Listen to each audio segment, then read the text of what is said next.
ऋचा जी, बहुत बहुत स्वागत है आपका। आप गुरुदेव को अपनी जन्म की तिथि, जन्म का समय और जन्म का स्थान बताइए। जन्म की जो तिथि है वो है 13 जून 1985 और समय है दोपहर के 12:20। जन्म स्थान मेरा मध्य प्रदेश ग्वालियर का ही है। मुझे सवाल मुझसे ही रिलेटेड पूछना है करियर स्टेबिलिटी के बारे में। जॉब स्टेबिलिटी नहीं है, बहुत कन्फ्यूजन है, क्या करना चाहिए। अगर मैं गवर्नमेंट जॉब करती हूँ तो मुझे उसमें सक्सेस मिलेगी या अगर बिजनेस करूँ तो सक्सेस उसमें मिलेगी, बस कृपया मार्गदर्शन कीजिए। ऋचा बेटा, तुम्हारी कुंडली के अंदर जो मैंने देखा, खुशी की बात यह है कि हर तरह की कला, उसका सुख तुम्हारी किस्मत में है। चाहे वो पेंटिंग हो, किसी भी तरह की आर्ट हो, किसी भी तरह का फिल्म उद्योग के अंदर काम करने हो, कुछ भी एक्टर बनना हो या कुछ भी, और ये काम तुम्हारी कुंडली के अंदर पूरी तरह कुदरत ने लिख के भेजे हैं। लेकिन बेटा, तुम्हारी कुंडली के अंदर 2 योग बहुत खराब है, जिसकी वजह से मेन सारी दिक्कत है। एक है चंद्र और शुक्र का मेल राहु के साथ, जो सबसे ज्यादा तकलीफें देता माँ को, उनकी आंखों से संबंधित भी, शरीर से संबंधित भी, निजी जीवन के संबंधित भी। और तुम्हारे लिए भी जिंदगी में बार बार अनएक्सपेक्टेड प्रॉब्लम, दुर्घटना, धोखा, क्लेश जैसी स्थितियां ये पैदा करता है। ऊपर से सूर्य बुध मंगल का मेल, जो तुम्हारे अंदर काम करने की ताकत तो बहुत जबरदस्त देता है, जिद पे अड़ने की ताकत भी बहुत जबरदस्ती देता है। लेकिन बेटा, इसके अंदर मंगल खराब होकर के पिता के घर के अंदर बैठे हुए ये पिता के परिवार को और प्लस पिता को और तुम्हारे आपस में पिता के साथ के हालात को ये बहुत ज़्यादा अच्छा नहीं करता। और सिर्फ इतना ही नहीं, ये मैरिड लाइफ के सुखों को भी खराब कर रहा है।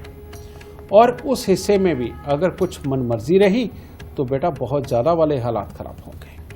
और ऐसे में बेटा धीरे धीरे करके एक नकारात्मक भाव तुम्हारे अंदर जन्म लेते चले जाएंगे, जिसके चलते हुए सोशल होने में भी तुम्हें दिक्कत आ जाएगी, चिड़चिड़ा स्वभाव ज़्यादा बढ़ जाएगा।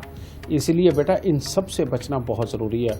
और यही खराब योग होने के कारण बेटा तुम अपने कामों के अंदर पूरी ज़्यादा कामयाब नहीं हो पा रही। जैसे ही इन तीनों खराब योगों का तुमने उपाय किया, तुम्हें अपनी ज़िंदगी के अंदर बहुत अच्छी समृद्धि, बहुत अच्छा कामयाबी और हर तरह के सद्गुणों की प्राप्ति होगी और खुद सुख पाओगी बेटा। और वो उपाय है, हर साल 8 दिन लगातार 8 खोटे सिक्के तुमने जल प्रवाह करने ही करने हैं। दूसरा, 7 शनिवार एक लोहे के कटोरे के अंदर सरसों का तेल भर के उसमें मुंह देख करके बेटा उसे आके के पौधे के ऊपर चढ़ा देना है और कटोरा वापस ले आना है।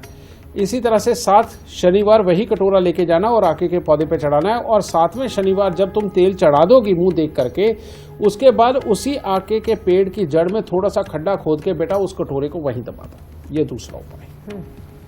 और तीसरा उपाय बेटा 10 दिन लगातार हर साल करना है। 10 दिन लगातार तांबे के लोटे के अंदर मूंग साबुत भर के ढक्कन को पीतल का टांका लगवा के उसे जल प्रवाह कर।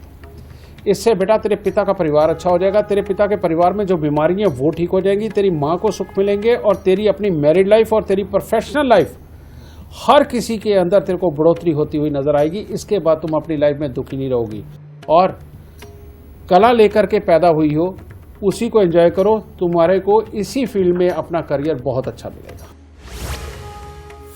अगर आप भी अपनी किस्मत की चाबी, अपने फ्यूचर की चाबी अपने हाथ में रखना चाहते हैं तो आपको बस एक आसान सा काम करना है। आपको अपने मोबाइल फोन पर अपने ऐप स्टोर में जाना है। उसके बाद टेल माई लक जो गुरुजी की ऐप है वो डाउनलोड करनी है। उस ऐप में आपकी जिंदगी से जुड़ी सारी बातें आपको मिल जाएंगी, साथ ही साथ उपाय भी मिलेंगे। अगर आप भी ढेर सारी परेशानियों से जूझ रहे हैं तो फिर आपको उसका सोल्यूशन भी उसी ऐप में मिलेगा। तो अब आपने अपनी सुबह की चाय भी खत्म कर ली होगी। अब आप अपना कप किचन में रखाइए, क्योंकि अभी वक्त हो गया एक छोटे से ब्रेक का। ब्रेक के बाद हाजिर होंगे तो गुरुजी से बात करेंगे आपके बाकी शरीर के अंग किस तरह के संकेत देते हैं, किस तरह की परेशानियों से जुड़े होते हैं और उसका उपाय आप क्या कर सकते हैं।